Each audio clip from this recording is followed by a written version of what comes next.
Yo, what is going on, guys? On today's episode, very large amounts of modern women are going broke in record numbers, and men, surprisingly, are refusing to help. These women said they were strong and independent. Well, apparently not. Don't forget to leave your thoughts and your comments. Make sure you subscribe on your way in, and let's get right into the video.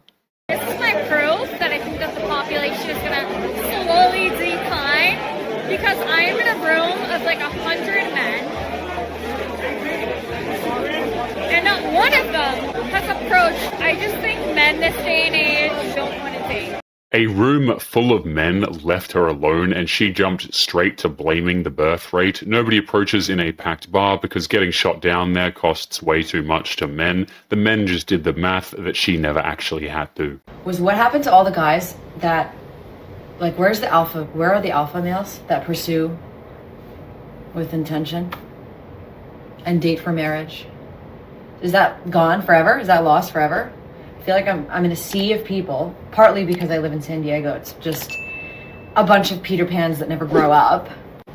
That sucks. It's definitely a location issue, I think, for me. But also, in general, all across the world, I fear, unless I have to move to Italy to find a real man, I feel like men are not pursuing women in like the gentlemanly way with the goal of marriage anymore. I'm not wrong. It's so annoying. What the hell?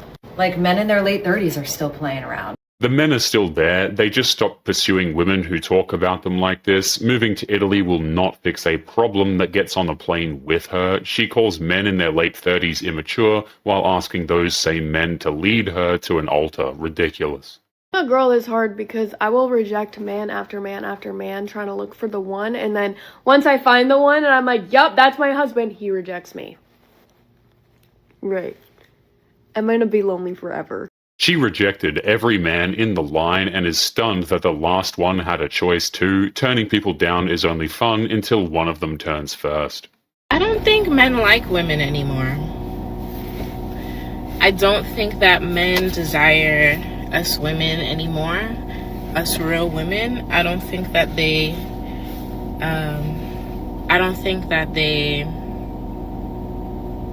value us like they used to. Men aren't really putting out effort. They're not putting out any type of effort like they used to. Taking a girl on a date becomes an issue, you know. Spending money on a woman is an issue. You should have your own money as a woman. Going out to do something fun is an issue. Why don't you just come over to the house and we could do something in the house? I don't know. Maybe it's because I'm from New York. But I see women all over the globe complain about what's happening with men now.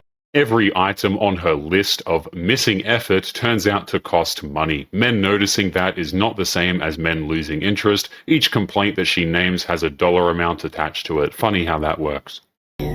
Is it women that's not making themselves desirable anymore?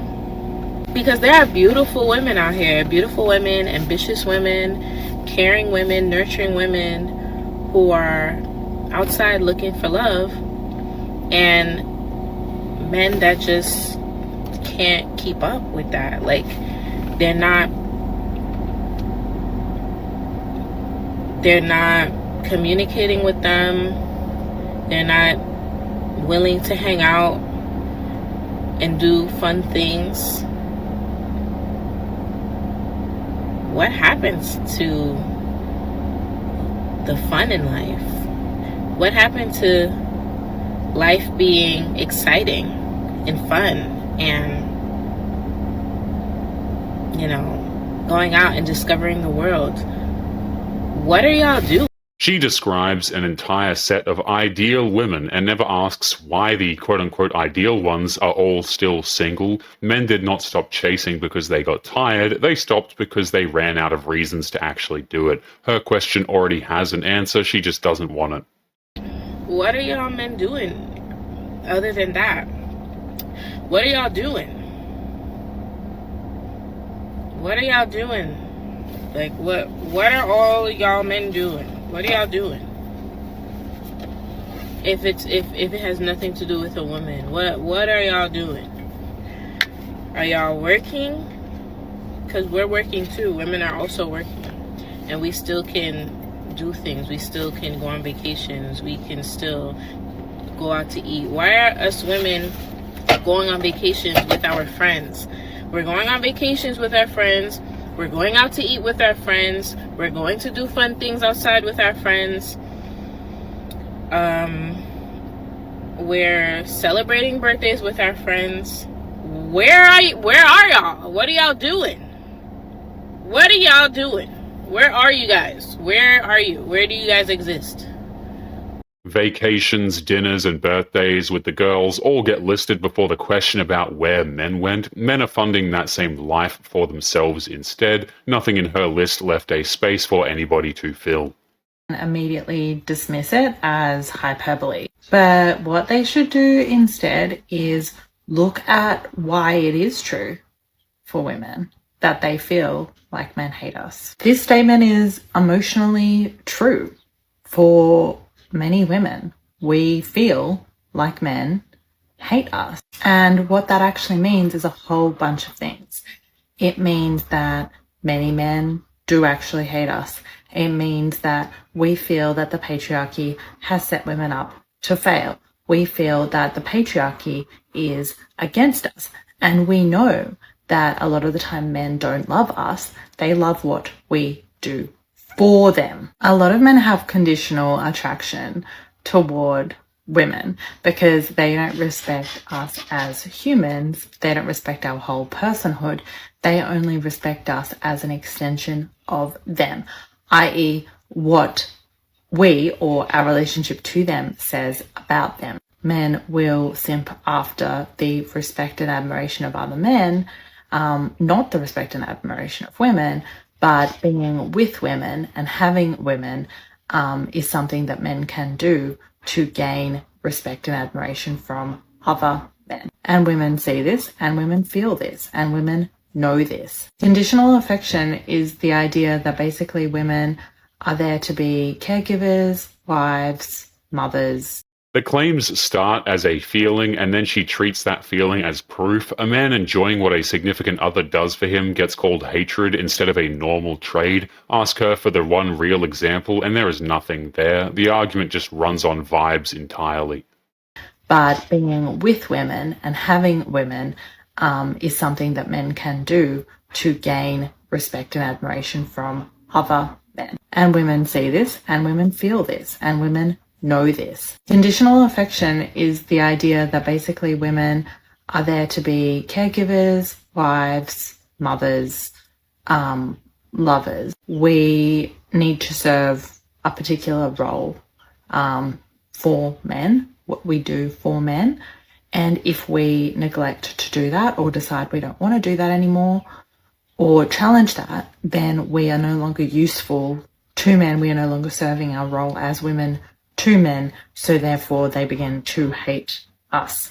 I'm sure many people would have had this experience in a relationship where it's all going really well with a man and he just adores you because he sees you as A, B, and C. And as the relationship progresses and you challenge some of those expectations or ideas that he's put on you about who you are and what your role is in relation to him, he begins to literally hate you. Like you actually feel like he does not like you at all because you are no longer doing your, preconditioned role, your prescribed role for him because he never loved you as a whole person.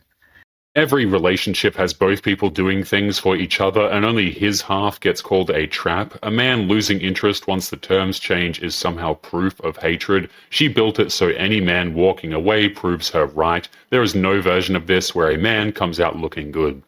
As a woman, your personhood doesn't matter. You're stripped back to the role of woman. There's a concept called homosociality. I think I said that right. And I touched on it before. And it's the idea that men are actually just looking to secure the respect of other men rather than from women. So for men, the pursuit of status amongst male relationships is more important than securing the affection or genuine respect from women. So women's needs are then sidelined in favor of any kind of other male respect that they can gain. Men are looking to gain and reinforce their position within patriarchy. They're not looking to gain the equality or equity, actual connection and respect from women or in relationships with women, if that makes sense. So if you start being a difficult woman or a woman that doesn't give a man that type of status that he craves, then you become non-useful to men, and he will start to resent you. So when we say men hate us, that's kind of what we mean. Men caring what other men think of them gets turned into a conspiracy against women. Half her point is that men do not put women first, which is the same complaint every clip here makes. She keeps stretching one idea to cover everything, and it holds up worse each time.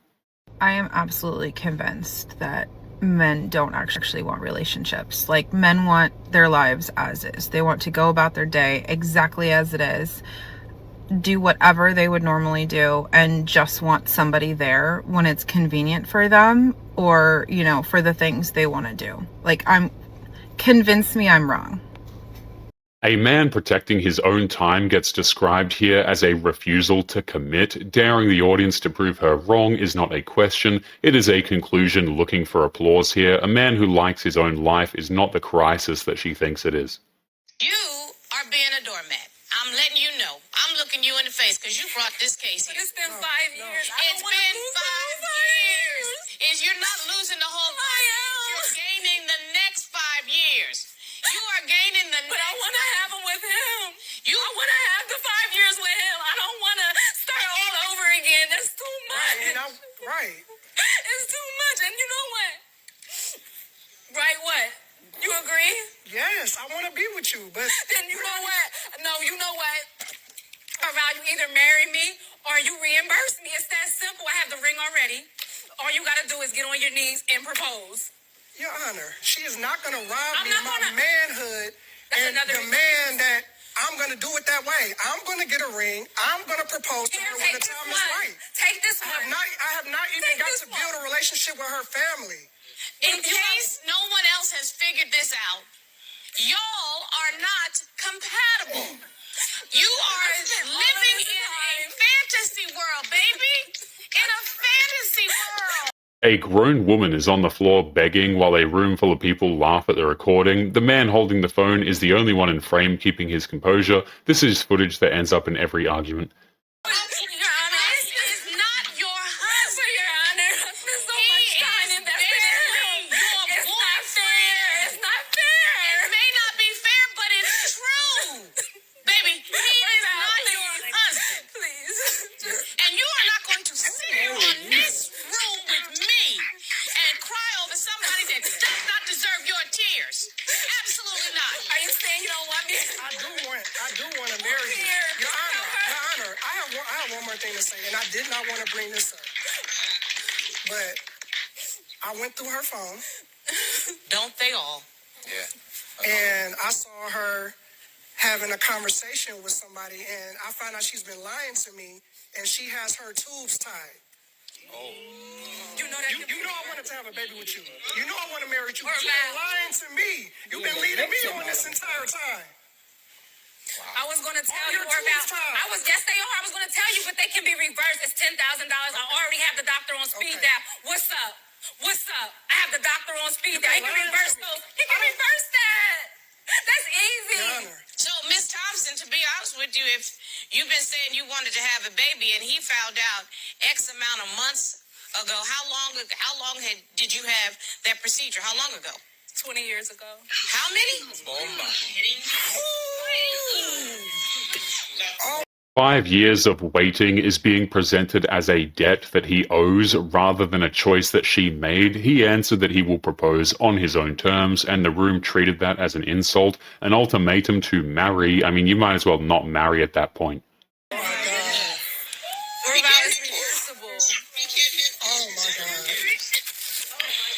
This is embarrassing. Sir, no, you a grown man. There was a moment that I only thought that you were the user in this room. I was wrong. You kind of both deserve each other because I have never seen the most dysfunctional people who lie to each other, who steal each other's dreams, who pretend that they are in love, but they have no respect for themselves or each other. The example that you are setting for your child is not one that I admire. And sir, pay for your own stuff. Pay for your own stuff. That's embarrassing. Are you gonna pay me my money back? That's embarrassing. Are you gonna pay me my money back? You really gonna leave me? Out here doing this? Baby, you don't want no baby anyway. That's a deal breaker, man. How? Embarrassing me. How? How am I embarrassing you? Embarrassing. So wait a minute, you're telling me this woman was trying to pressure this dude into marriage, meanwhile she had her tubes tied during the relationship, so she didn't even want to have children, but she wanted to require the man to propose to her, and she's upset that he didn't propose within 5 years. Guys, I'm telling you, these women are absolutely insane. They will refuse to have a family with you, but demand that you put in absolutely everything into them. Hell no. If you would like to get early access to videos, weekly lectures, and case study breakdowns of human behavior, make sure you check out the members area link below in the video description. Otherwise, make sure to click on one of these videos on screen now if you enjoyed. Make sure you take care of yourself, and I will see you in the next one. Peace.